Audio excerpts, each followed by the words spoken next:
Freedom Radio Hour. Live on Capital Radio 91.6 FM. All right, everybody. Welcome to another edition of the Freedom Radio Hour. I'm your host, Adam Cruz, and I have my fantastic co-host right here. Eddie Nicholas, 91.6 FM, the Heartbeat of Sudan. We are here, there, and everywhere. What's up, Adam? What's going on in the world of music and news? Listen, I have so much to cover. It's the two key words for this episode is discrepancy and inconsistency. Oh, wow. Let's take a moment to let our viewers and our listeners know that the Freedom Radio Hour is here, not only giving you fantastic music, but we're here to be your number one source for music, business news, and trends from around the globe. All right, so let's jump right out in front. So in a past episode, we were talking about stream ripping. Do you remember what that was about? What is that? Stream ripping, that's when one can actually go to a site, maybe like similar to YouTube, if I'm not mistaken, and they copy a link and they put it in another one of the wonderful little technological, did I say that right? Devices that enables you to download it. Yes, so you could just pluck that little address from YouTube, put it on this website called YouTube-MP3, and then it will allow you to download it like as an MP3. But you know what? RIAA Player has something similar to that as well. Right, back in the day. In the day. I know that they allowed this function, but evidently in the age of streaming, this mechanism was extremely curtailed, or so you would think. You would think, yeah. So the RIAA got involved and sued this organization. Now, the RIAA here in the States is the Recording Industry Association of America. You know, we live in acronyms. So the RIAA went and sued YouTube-MP3 because of this stream ripping thing, which is illegal. Okay, it's because nobody's paying for anything. You just take it, flip, and you got it. So what the RIAA had done before, in past episodes we covered this, they sued them, and then they demanded that they shut down the website. Well, the very interesting thing is, a couple of things. One is that because of this prosecution against this organization, this website, they were getting a lot of flack and heat for this, what they were doing illegally, from the RIAA.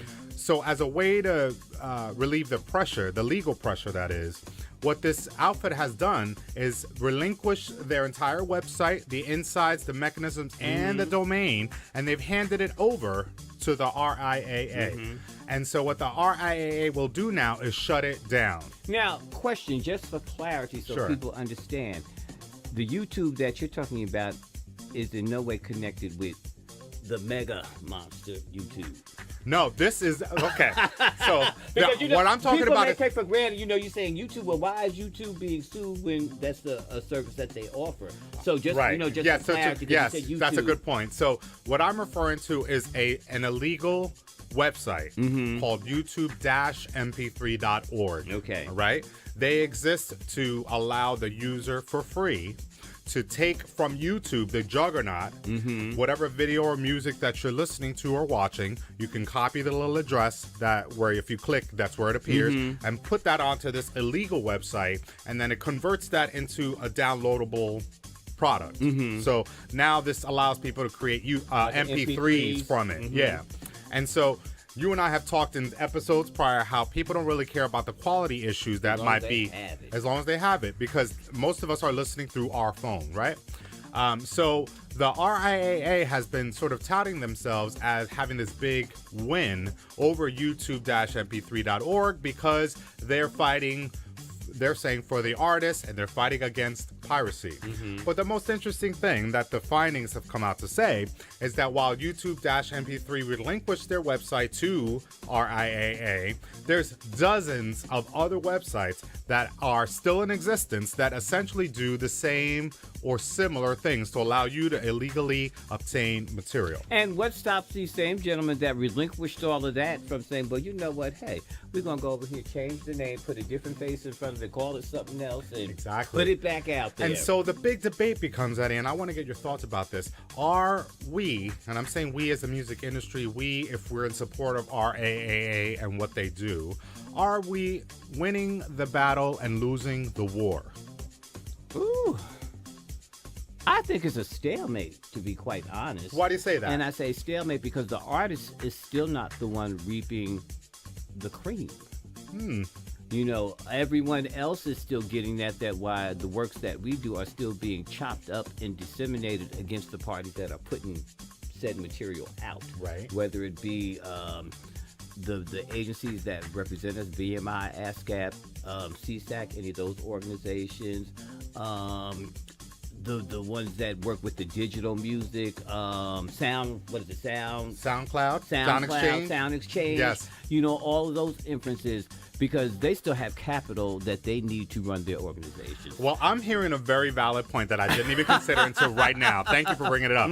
What I'm hearing you say, it sounds like whether their users are obtaining the music or the content illegally or legally, these outfits like YouTube and the others aren't paying their fair share to the artists anyway.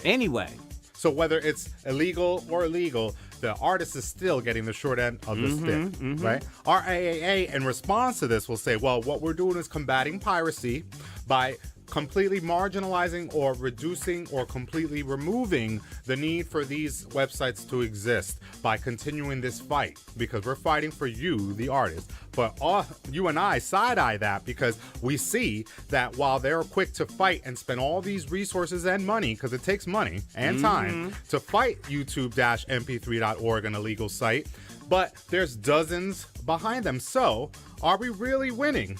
Are they really fighting for the artist? Who knows, but we're going to be right back here on 91.6 FM. Eddie Nicholas, Adam Cruz, and we got more of this music business news we're going to be covering. So keep it locked. Freedom Radio Hour. Live on Capital Radio 91.6 FM. What up, beautiful people? This is Eddie Nicholas, and we're right back here at 91.6 FM, the heartbeat of Sudan. 91.6 FM. Also, GWildMusicRadio.com, FreedomRadioHour.com. And I'm sitting up here with, you know, my cohort and buddy and all that good stuff, Mr. Adam Cruz. And we're so delighted that you've joined us and you're back with us here.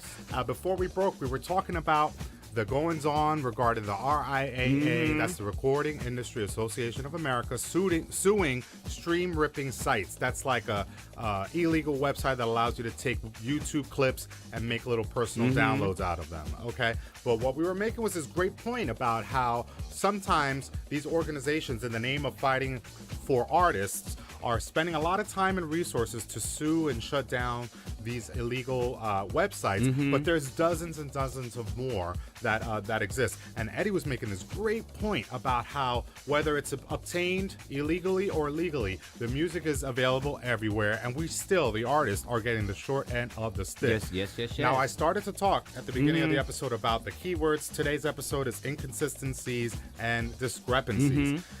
Case in point, right now, there seems to be all these different kinds of articles that aren't saying the same things in terms of what is being paid out. Let me give you some background. So over the summer, we were hoping that the European Union was going to really take the time to address a big problem that exists with YouTube. It's called value gap. That's basically the money that YouTube pays out in royalties versus how much they make in ads by on the backs of that music, right? So let me say it again. Value gap is the royalties that YouTube pays out to us artists versus how much they make in advertising using that music. So, you know, when you watch a video or you listen to a song on YouTube, chances are you have to sit through some sort of advertisement. Might be a few seconds, 5 seconds, 30, whatever it is. Unless you are a premium user. Oh, see? But all the key word here is money through advertising and subscriptions, right? But right now, I'm talking about the free tier. Because, you know, on YouTube, you don't have to pay a dime to access all of this stuff on their website. They offer a premium website called YouTube Red. But for now, you and I just can go on YouTube. Why sign up for YouTube Red? It was right there, right? So what the issue is with value gap is YouTube, using the advertising dollars that they make, they pay out royalties to us artists.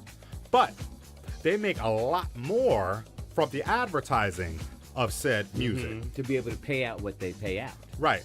So the discrepancies here are all of these articles that want to talk about reports of how much they pay. YouTube has always been saying, we pay a lot to you artists and to you labels, so scram. Don't come for us. We're not the culprits here. The culprit is those labels that get our money and they use their little convoluted system to not pay you artists what you're supposed to be paid. That, either way you slice it, YouTube is arguing that's not our fault. Because we paid. We pay. Now it's up to the labels to use their Dewey Decimal System or whatever they do to figure out how much they're supposed to pay us, right? That's what YouTube argues.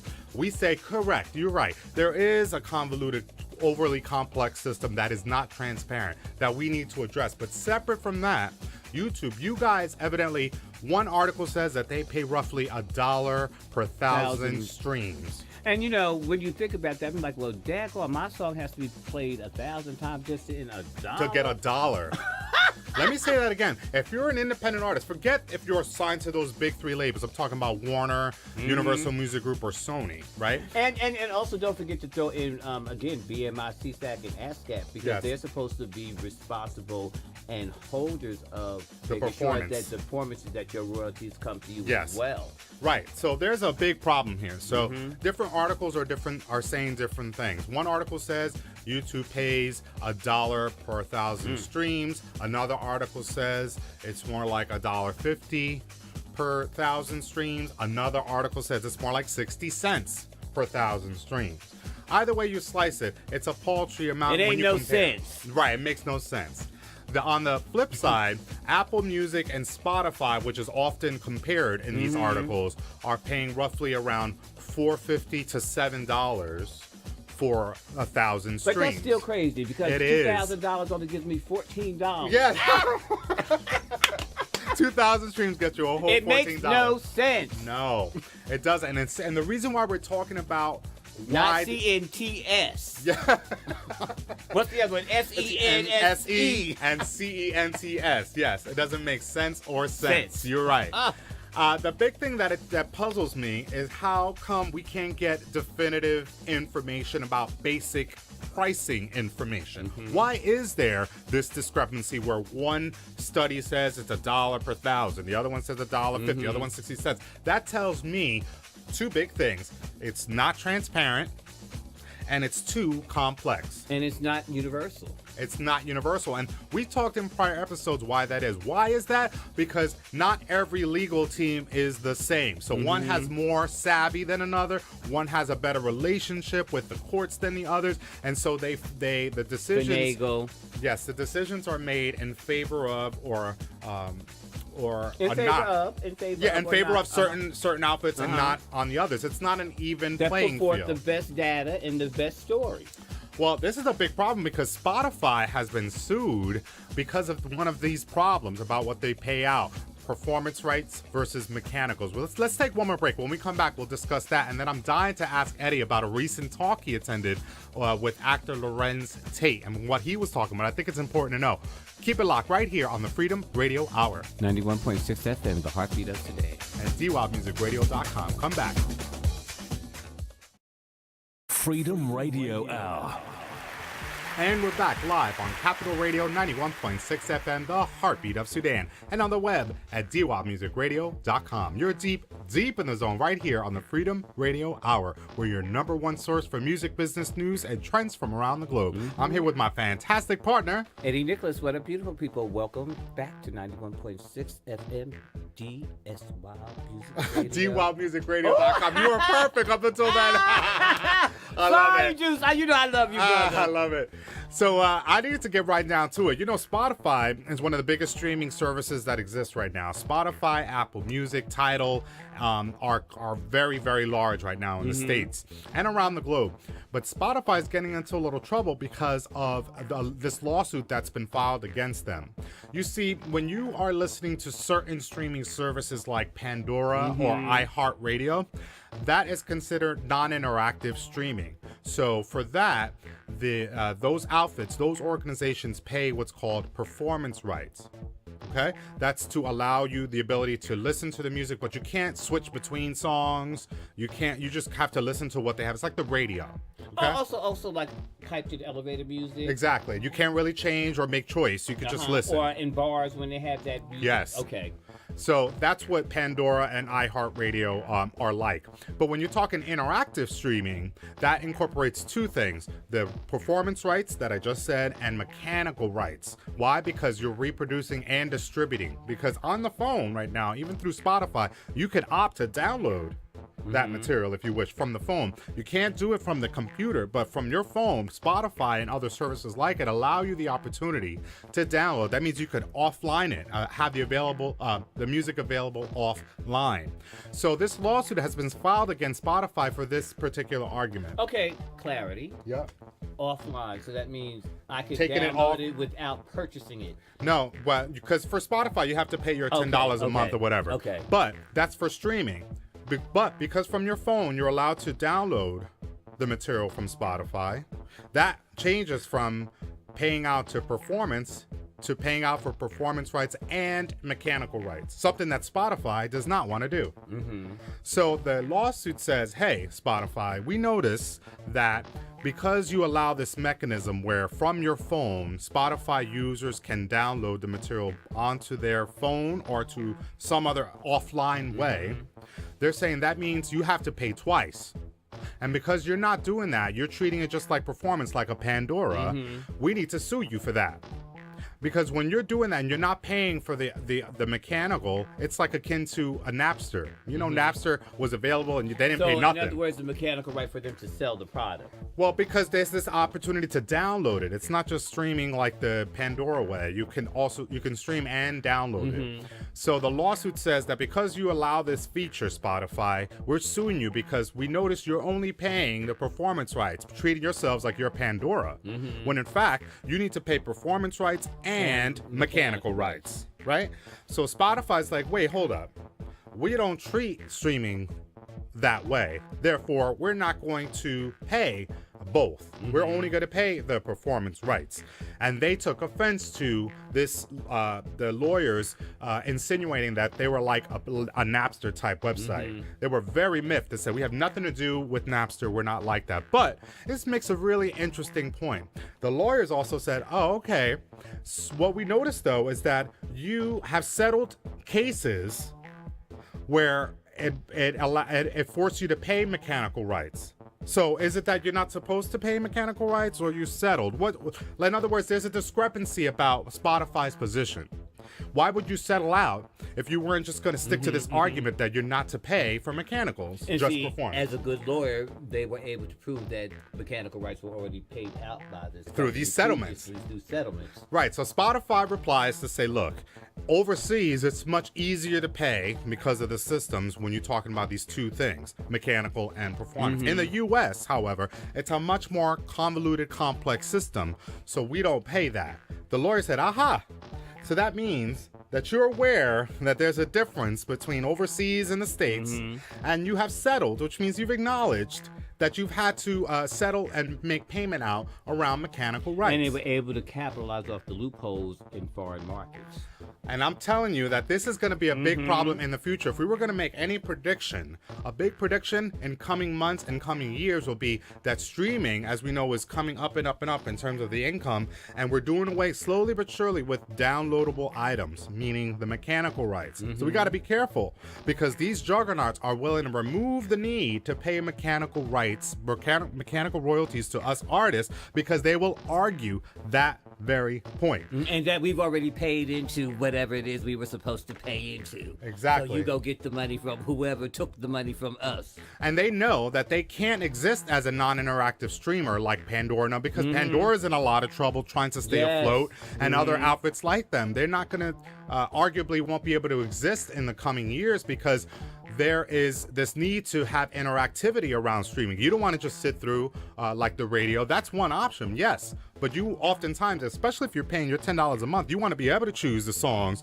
go back and forward and all that, which means that Spotify and the likes have to pay both performance rights and mechanical rights. But in the future, you got to be careful, artists, because it looks like that these juggernauts are fighting to remove that argument. Therefore, they'll pay us even less. So my advice to you is make sure that you had a seat at the table. Make sure that you write your legislation, your state senators, and all those people that are involved, the RIAA, all of those individuals that in context affect your income and making money as a musician. I agree. And to add to that, I would say the other advice is that if you know that you're an independent artist and you have music out, I bet you that you have yet to update your titles on ASCAP or BMI. Guilty. Guilty. I argue that you haven't fully taken advantage of that suspended income that exists, or you can claim the money that's due to you. And I argue that you're not well aware of all of the different kinds of royalties that are due you, because we're thinking in independent minds. So TuneCore or Bandcamp or CD Baby, and you're making available and download. Song on Track Source. But you're not realizing that these companies are making millions and millions of dollars while they argue why they shouldn't pay you a fraction of a penny per stream.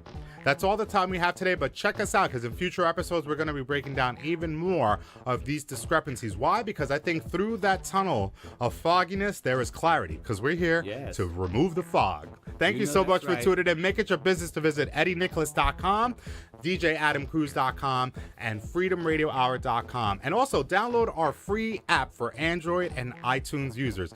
Have a great weekend and a great week ahead. We'll see you next time. Peace and love. 91.6 FM. DWOBmusicradio.com.